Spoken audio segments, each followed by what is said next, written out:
Hello friends, నేను మీ ఆరివ్ని. ఎలా ఉన్నారు అందరూ? ఇవాళ నా ముచ్చట్లేంటి అనుకుంటున్నారా? మొన్నైతే మనం కొనేసాం కదా పెద్ద వంకాయ. ఆ వంకాయనైతే అమ్మని తీసుకొని చకచకాని నా కోసం కట్ చేసుకొని ఫ్రై చేసే మమ్మీ అని చెప్పేశాను. కాబట్టి అమ్మ నా కోసం దాన్ని చకచకాని కట్ చేస్తూ ఫ్రై చేసేస్తుంది. మీరు కూడా రెసిపీ చూసేసి ఒకసారి ట్రై చేయండి. అమ్మ అయితే చాలా బాగా చేస్తుంది వంకాయ ఫ్రై. ఇదిగోండి, ఇదే వంకాయ.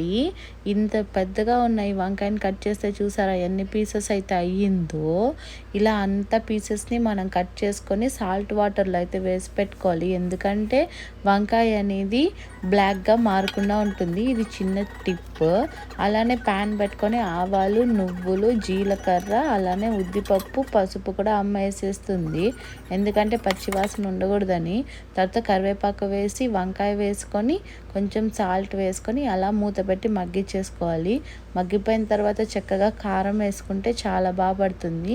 కొంచెం మగ్గిపోయాక పప్పుల పొడి వేసుకొని అందులో కొంచెం తెల్లగడ్డ దంచేసుకుంటే అంతే, మన వంకాయ ఫ్రై అయితే రెడీ అయిపోయింది. Thank you for watching USA ఆరి ముచ్చట్లు.